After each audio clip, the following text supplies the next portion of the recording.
Ernesto, tá certo? Conversamos longamente ao longo de muitos dias e nós estamos indicando ele para ocupar aí a chefia do MRE. Tá? Pelo perfil dele, pelas suas propostas, pela sua vida pregressa. Ele tem quanto tempo de 29 anos no Ministério. Tem 29 anos no Ministério, então é uma pessoa bastante experiente já, apesar de ser um jovem, né? Ter 51 anos de idade. E as missões dele? Quais vão ser? Olha, ele poderia até, vou dar a palavra para ele, tá certo? Obviamente, motivar o MRE, incrementar a questão de negócios com o mundo todo, sem um viés ideológico, não interessa ter de um lado ou de outro, tá? Ter iniciativa e, com todo respeito, algumas instituições perderam o seu brilho ao longo dos últimos anos, né? Queremos o MRE brilhando. Com a palavra. Obrigado, presidente. Rapidinho aqui, deixa eu falar aqui. O senhor vai continuar, né, presidente? Continua. Pode falar alguma pergunta para ele? Ministro, qual que vai ser as suas principais linhas de trabalho no Ministério? Antes de tudo, garantir que esse momento extraordinário que o Brasil está vivendo, com a eleição do presidente Bolsonaro, se traduza dentro do Itamaraty em uma política efetiva, uma política em função do interesse nacional, uma política de um Brasil atuante, de um Brasil feliz, de um Brasil próspero. E aproximação de quais países? Sem preferência, damos relações excelentes com todos os parceiros, incrementar as parcerias, em benefício, benefício de todos, do povo brasileiro, sobretudo, né? Presidente, como você vê a questão da transferência da Embaixada de Israel? Sobre a questão com a Venezuela. Quer que eu fale? Vai. Vou falar aqui. Questão da Venezuela. Eu venho acompanhando há muitos anos. Durante a pré-campanha estive 2 vezes em Roraima. Não consegui ir para Caraima por questões de segurança, mas o meu filho esteve lá, o Eduardo. Nós não podemos abandonar nossos irmãos que passam uma situação bastante complicada, mas o governo federal não pode deixar que apenas o governo de Roraima e de Boa Vista, basicamente, resolva esse assunto. Então teria que ter uma participação mais efetiva da nossa parte. Digo mais, eu teria tomado providências contra a Venezuela há muito tempo, quando se falou em Mercosul aqui. Pela cláusula democrática, a Venezuela nem poderia ter entrado no Mercosul. E depois que entrou, tinha que ter saído. Esperamos expulsar o nosso embaixador, foi isso? Exatamente. O nosso embaixador foi expulso da Venezuela quando o governo deveria ter o chamado para cá para exatamente que aquele sinal de demonstração que o governo não está satisfeito com a política local. Sobre o Mais médicos. Bem, não é novidade para nenhum de vocês. Quando chegou essa medida provisória na Câmara, tem uns 4 anos, eu fui contra os mais médicos, por alguns motivos que agora tornam-se muito mais claros. Primeiro, para a questão humanitária. É desumano você deixar esses profissionais aqui afastados de seus familiares. Tem muita senhora aqui que está desempenhando essa função de médico e seus filhos menores estão em Cuba. Isso, então, é uma desumanidade. A outra questão que afeta, no meu entender, não só as relações trabalhistas, mas a questão humanitária também. Em torno de 70% do salário desse médico é confiscado para a ditadura cubana. E outra coisa, que é um desrespeito com quem recebe o tratamento por parte desses cubanos. Não temos qualquer comprovação que eles sejam realmente médicos e sejam aptos a desempenhar a sua função. Agora, a decisão de suspender isso foi unilateral por parte do da ditadura cubana. Como é que o senhor vê o impacto na saúde pública, presidente? O impacto na saúde pública, são 11 mil médicos em Olha só. O senhor vai convidá-los a permanecer no Brasil? Não vou convidá-los não, tá ok? Eu jamais faria um acordo com Cuba nesses termos. Isso é trabalho escravo, não é nem análise de escravidão, trabalho escravo. Não poderia compactar com isso aí. Eu sou democrata, diferentemente do governo PT, e foi renovado esse contrato aqui no governo Temer. Eu não sei se tem alguma cláusula nesse novo contrato da denúncia por uma das partes, tem alguma sanção no tocante a isso. Se nós tivéssemos suspendido de forma unilateral, com toda certeza teria uma cláusula para nós cumprirmos aí. Tá? Agora, o que eu quero é o tratamento humanitário para os cubanos que estão aqui e bem como para aqueles que são atendidos, os pacientes. Porque nós temos tido relatos, e são concretos, de verdadeira barbaridade que é cometido por parte desses. Temos até uma história muito mal contada de um cubano no Ibirapuera, pego há pouco tempo, e esse cubano era capitão do exército cubano. Então essas pessoas não podem continuar existindo no Brasil. E mais ainda, vocês da imprensa devem ter tido notícia, há 4 anos, quando chegou a medida provisória, que o governo do PT anunciou, né, que caso alguém pedisse asilo aqui, seria deportado. Seria deportado. Não podemos admitir isso aí. Tanto é que aquela tal de Ramona, aquela médica, aquela cubana, né, que pediu asilo na sala do DEM, na época era PFL, ela conseguiu ali ir para os Estados Unidos, sair do Brasil. Então nós temos que dar o asilo às pessoas que queiram, não podemos continuar ameaçando, como foram ameaçados pelo governo passado. Então, por essas questões aí, a responsabilidade é deles no tocante a suprir. Nós estamos formando, não tenho certeza aqui, em torno de 20 mil médicos por ano, e a tendência é aumentar esse número. Okay? Nós podemos suprir esse programa com esses médicos. Agora, o programa não está suspenso. De outros países pode vir para cá. E a partir de janeiro, nós pretendemos, logicamente, dar uma satisfação a essas populações que serão desassistidas dessa forma. Por meio de médicos de outros países? Olha só, qualquer profissional lá de saúde trabalhando no Brasil, em passando para a decisão nossa, nós exigiremos uma prova de que eles realmente são competentes, conhecida aqui essa prova como revalida.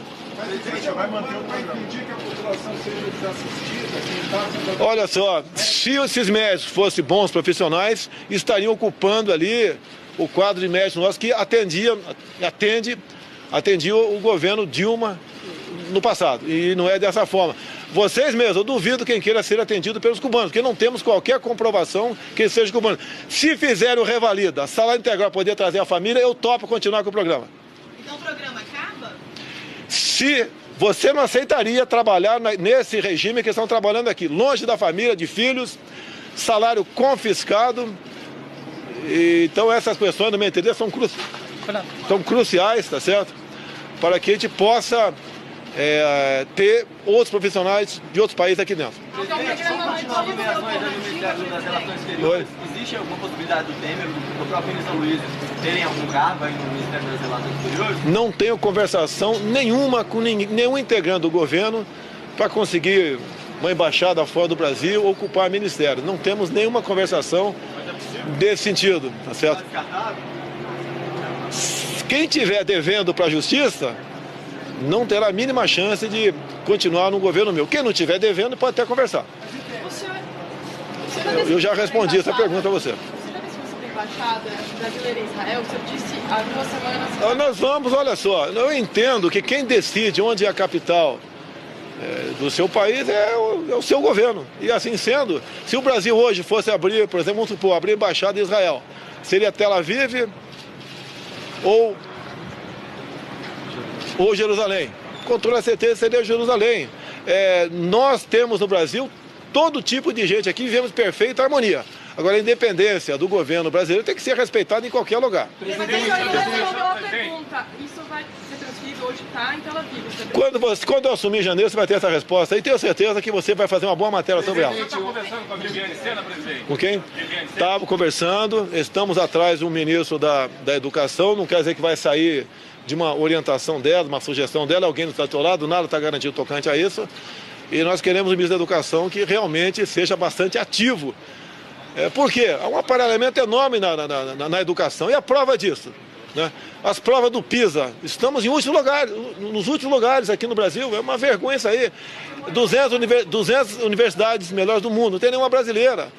Nós não queremos formar militantes. Algumas universidades são bem-vindas, formam bons profissionais. Mas não está sendo essa a regra geral de formarmos bons profissionais através dessas universidades. Em relação ao... Não, está sendo conversado ainda. Não temos. Pretendo até o dia 30 desse mês ter todos os nomes definidos para ocupar o primeiro escalão do governo. Do asilo? Se eu for presidente, o cubano que quiser pedir asilo aqui vai ter. Presidente, refinanciamento de dívida dos estados, o senhor está estudando essa possibilidade? Foi tratado isso hoje na reunião com os governadores. O Paulo Guedes vai negociar isso daí. Falei para os governadores que eles têm problemas, nós também, do governo federal, temos. Agora, se nós juntos trabalharmos para fazer algumas reformas razoáveis, eu acho que nós temos como tirar o Brasil e os estados da situação complicada econômica que se encontra. Continua indicado ainda. Olha, eu gostaria de ter outros modais, não sei se a pergunta foi essa, outros modais para o transporte no Brasil. Abandonamos isso no passado. Isso não é dinheiro que custa apenas, custa tempo. Por enquanto nós temos o modal rodoviário aí que tem que ser mantido. Se tiver, o Onix é a pessoa mais adequada para responder essa pergunta de vocês. Ele é a pessoa mais adequada. Pelo que eu sei, ele não é réu em nada. Ele não é réu em nada. Mais uma coisa aí? Não tem critério político. Não tem critério político. 100% da confiança do senhor? Mas 100% ninguém tem. Tá ok? Eu não... 100% só confio no meu pai e minha mãe. Muito obrigado aí. Não há, eu acho que em nenhum país do mundo, uma correspondência total entre campanha e implementação, né? Então, também acho que vai se contar com um espaço, digamos, de manobra. O próprio presidente sempre precisa, em qualquer país, né? Precisa de um espaço de manobra, já tem, você mencionou, sinalizado uma disposição diferente. Mas acho que até aqui as sinalizações são um pouco de tom mais moderado, mas não necessariamente de medidas diferentes daquelas que foram anunciadas. Mas nós temos que nos preparar para todos os cenários. Bolsonaro anunciou hoje Ernesto Araújo como ministro das Relações Exteriores. A publicação se deu por meio do Twitter. Segundo Bolsonaro, a política externa brasileira deve ser parte do momento de regeneração que o Brasil vive hoje. Confira o Twitter. A política externa brasileira deve ser parte do momento de regeneração que o Brasil vive hoje. Informo a todos, a indicação do embaixador Ernesto Araújo, diplomata há 29 anos e um brilhante intelectual, ao cargo de ministro das Relações Exteriores. O atual ministro das Relações Exteriores, nomeado por Michel Temer, é o senador licenciado Aloísio Nunes, que já foi bastante criticado pelo presidente eleito.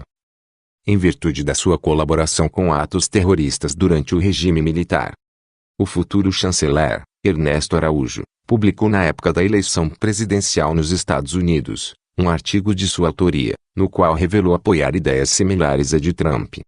O futuro ministro também já declarou que quer ajudar o Brasil a se livrar do globalismo. Ele declarou: "Quero ajudar o Brasil e o mundo a se libertar da ideologia globalista." A indicação de Araújo sinaliza a mudança de rota na política externa no Brasil, que durante os governos do PT, priorizou a cooperação principalmente os países bolivarianos. Bolsonaro reiterou ao longo da campanha que estabelecerá relações comerciais sem o viés ideológico. Então é isso, ficamos por aqui. Não esqueça de ativar o sininho para receber as notificações de novas notícias, e confira um dos vídeos sugeridos. Até mais.